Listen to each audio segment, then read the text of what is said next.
Tom Hardy felt an electric hum in the very air the first morning he walked onto Christopher Nolan's sprawling Dream Factory backlot, a desert of concrete sound stages ringed by looming green screen walls that bent perspective like a magician's mirror. Though the Los Angeles dawn was barely unfolding, the place thrummed with purposeful chaos, grips rolling dolly track, costumers threading freshly pressed coats onto portable racks, stunt coordinators consulting diagrams that looked like Escher staircases scribbled in pencil. Hardy thrived on this noise. It promised that imagination, disciplined and amplified, might soon tilt the planet a degree or two. He noticed the advisor on the far edge of stage 12, just beyond a maze of cables coiled like sleeping serpents. The man's bronze face was weathered, etched by years of high desert wind, and his straight black hair was bound by a beaded band that caught stray shafts of morning light. Everyone called him Red Hawk, though the laminated badge clipped to a faded denim shirt bore the more conventional Samuel Yazzie. Hardy had crossed paths with him during a table read, when Nolan invited the advisor to critique the script's Dreamtime metaphors against Navajo teachings. Red Hawk had spoken sparingly, voice low as distant thunder, but each word carried the gravity of Mesa stone. Hardy admired him. Now, as crew members hustled between marks, Red Hawk stood solitary, surveying the surreal scaffolding of dreamscape architecture being assembled for a Paris cafe scene. Something in his posture, arms folded, weight balanced like a dancer, hinted at a private storm brewing beneath the calm. Hardy considered greeting him but got swept away by an assistant director barking for principals on set. Cameras were rolling within minutes, and Hardy buried himself in an improvisational flourish that coaxed a rare, crooked grin from Nolan. By mid-morning, the sun blazed, heat mixing with the ozone tang of theatrical fog. Between setups, Hardy ducked behind a plywood facade to catch a breath and check the messages piling up on his phone.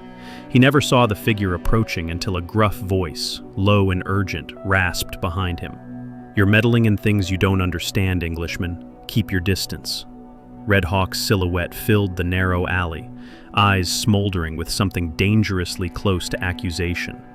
Before Hardy could reply, the elder turned away, leaving the actor stunned amid coils of cable and the faint smell of sawdust.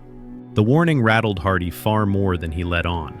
He returned to set, delivering lines in Leonardo DiCaprio's orbit with polished precision, yet every shouted cut left him adrift in thought. Why had Red Hawk turned so hostile overnight? The man had seemed bemused but friendly during early rehearsals, sharing anecdotes about Navajo cosmology and how dreams were considered walks through the holy people's cloaked corridors. Hardy had listened, fascinated, grateful for the cultural ballast anchoring Nolan's cerebral heist. At lunch, he found an unoccupied corner of the commissary tent, away from the salad bar where cast and crew gathered.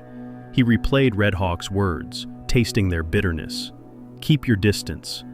Did he feel Hardy had co-opted something sacred? Hollywood had a history of bulldozing Indigenous nuance, replacing it with marketable caricature. The possibility sat heavy. Joseph Gordon-Levitt slid onto the bench across from him, peeling the lid off a tofu bowl. "You look haunted," he observed. Hardy forced a smirk, more like fielding a cryptic threat. He recounted the exchange. Gordon-Levitt's brows knit. "Red Hawk doesn't strike me as volatile. Maybe something happened we don't know." They decided to dig discreetly. Over the next days, Hardy observed the elder consultant between takes. Red Hawk spoke rarely, yet whenever Hardy ventured near, the man's shoulders stiffened, eyes narrowing as though measuring trespass.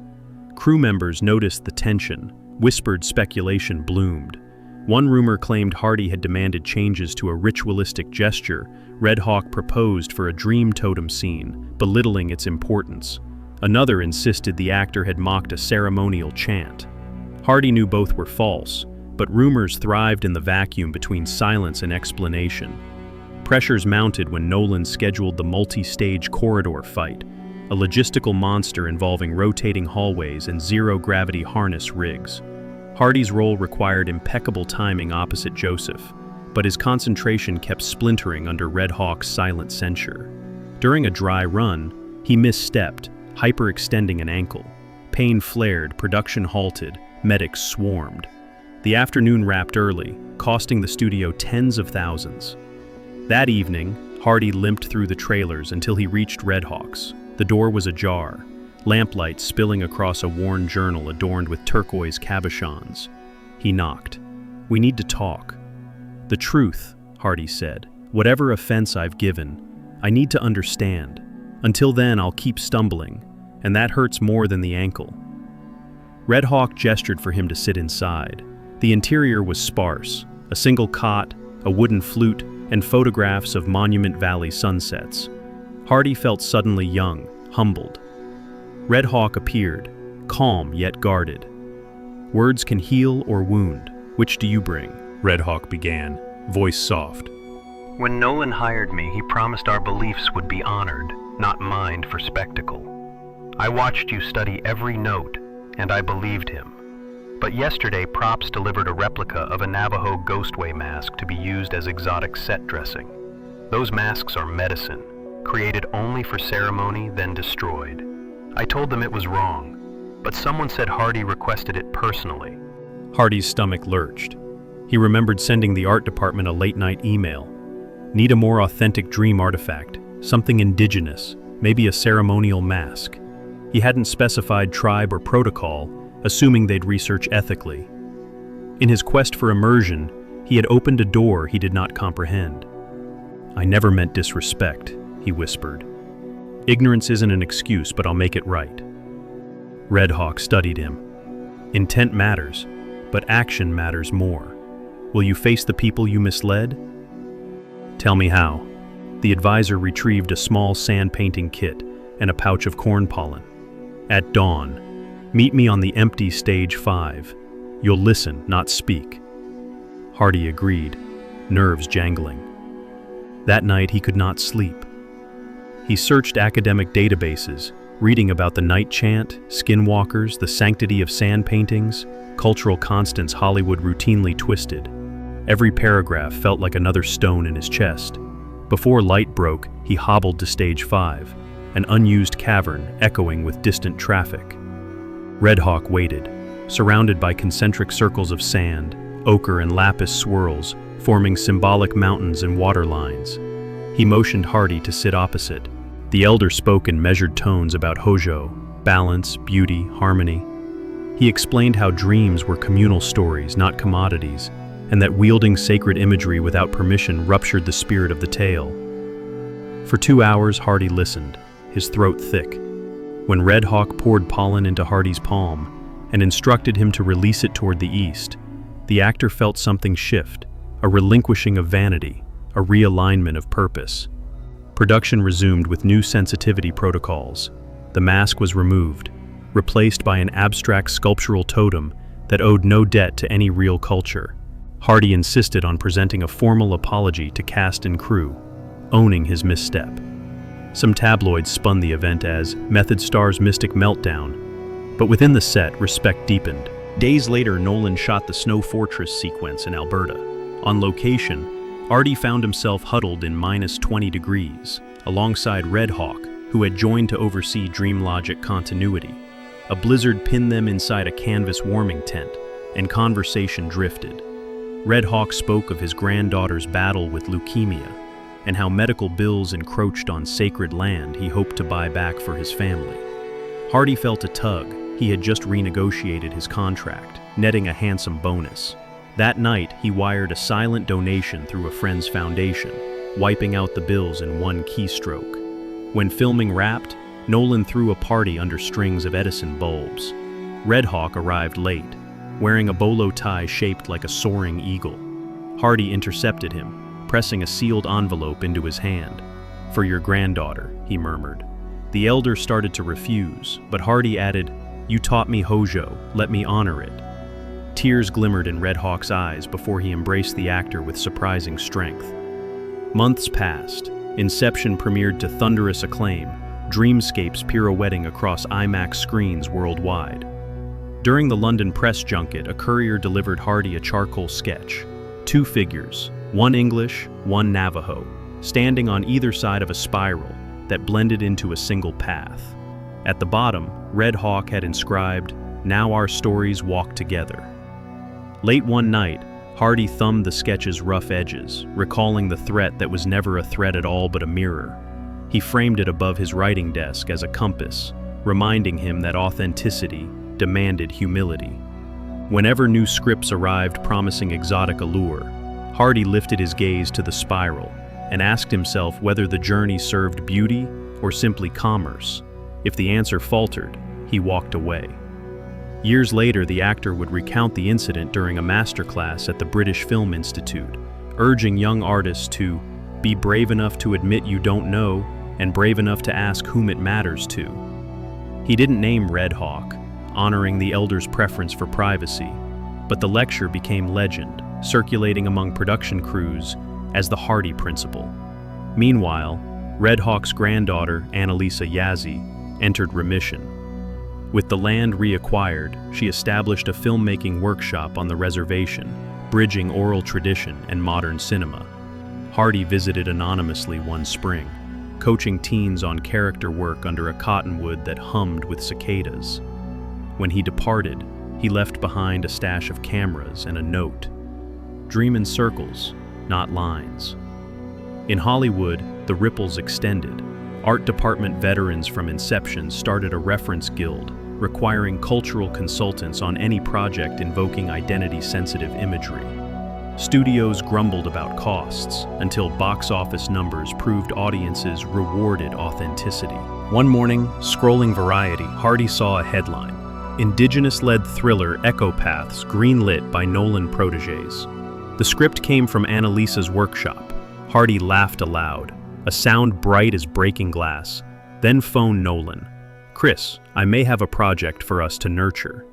Before leaving, he scribbled a note on the screening room whiteboard: "Stories are bridges, walk them together." A shy boy asked for a selfie, and Hardy obliged, crouching so their faces filled the frame with matching grins. The boy pressed play, replaying the moment instantly, and Hardy realized bridges could be built in a heartbeat. Years later, long after Inception had settled into the canon of modern cinema, Tom Hardy drove north along the Pacific Coast Highway, with the hematite stone still riding in the cup holder, its surface worn smooth by countless anxious thumbs. A radio segment about emerging Indigenous filmmakers mentioned Annalisa Yazzie's debut feature, entering contention for Cannes. Hardy laughed aloud, the sound mingling with wind and surf, recalling how a single careless email about a mask had rippled into movement and medicine. He parked at a cliff overlook, watching pelicans carve lazy arabesques over the water, and dialed Red Hawk's number. The elder answered from a porch where coyotes yipped in the distance. They spoke of small things, weather, grandchildren, new scripts, but beneath each word lay a shared recognition that art, at its most honest, is ceremony. When Hardy confessed he sometimes still feared repeating old mistakes, Red Hawk chuckled. "Ceremony isn't perfection, brother. It's intention practiced each dawn." As sun dipped into the ocean, Hardy placed the phone beside the stone and closed his eyes. He pictured a spiral path uncoiling across sand, widening enough for every storyteller to walk, without pushing another off course. The memory of early morning pollen lifted on stage 5 returned, sweet and granular against his senses. He breathed deeply, letting the air fill the chambers where guilt once lingered, and felt only gratitude. When he opened his eyes, the horizon glowed ember gold, and Hardy understood the dream was no longer a maze, but an open field. Balance had been restored, not as an ending, but as a living promise. He started the engine, turned south toward the studio lot where another production awaited, and smiled softly. Whatever story came next, he would meet it walking in hózhó, guided by the invisible threads that now bound an English actor and a Navajo family in quiet, everlasting friendship. Yet as the tires rolled onto the highway, a fresh surge of possibility welled inside him, and the smile spread wider until it felt carved into his cheeks. The film waiting on stage 3 was a mid-budget thriller, the sort of project studios greenlighted to fill release windows between summer tentpoles. Hardly the kind of shoot that normally stirs a veteran's blood. But Hardy found himself rehearsing questions he would pose at tomorrow's table read. Who's consulting on the Romani folklore threaded through the plot? Has wardrobe spoken with actual horse market elders about the sigils embroidered on the protagonist's coat? Could they divert a sliver of the budget to invite young storytellers from the communities referenced, not just as advisors, but as credited co-authors? The more he pondered, the more the highway itself seemed to rise and reweave beneath the Jeep's headlights. No longer a ribbon of asphalt, but a lattice of roads he might help open for others. He pictured Annalisa Yazzie mentoring a new cohort of Diné directors beneath the red cliffs of Tsibitai, screening their surrealist shorts on a bedsheet hung between two junipers, while coyotes yipped in approval beyond the circle of campfire light. He pictured London film students dissecting Inception in seminar rooms, then adding a footnote about how one misjudged prop request altered studio protocols worldwide. He imagined a future panel at Sundance, where a soft-spoken Navajo teenager would cite the Hardy principle, alongside Ava DuVernay and Taika Waititi, as proof that insisting on authenticity wasn't diva behavior, it was professional duty. A gust of coastal wind rattled the side mirrors, and Hardy laughed aloud at the audacity of hope blooming in his chest. He thought of the hematite stone, its surface dulled to graphite by years of nervous rubbing, and decided its job was finally done. At the next overlook, he pulled onto the gravel, stepped out into moon-silvered night, and placed the stone on a weather-polished boulder overlooking the restless Pacific. "For the next traveler," he murmured, "may it remind you to listen first." Back in the Jeep, he cued a playlist Red Hawk had once mailed, a crackly collection of cedar flute meditations and vintage Clash B-sides, the strangest harmony imaginable, yet somehow perfect. The first shimmering note rose, merging with the ocean's breath in the rhythmic thrum of V8 pistons as he eased onto the highway. Headlights carved a tunnel through the darkness, but Hardy was already beyond the reach of lamps. A lone silhouette chasing dawn, engine humming, heart light, spirit aligned. Somewhere ahead, a half-finished screenplay waited to be rewritten. Somewhere behind, an apology had become an anthem. And somewhere in the quiet middle distance, between mesas and movie sets, between memory and dream, Tom Hardy carried on, certain now that every mile he traveled could widen the spiral, one honest step at a time.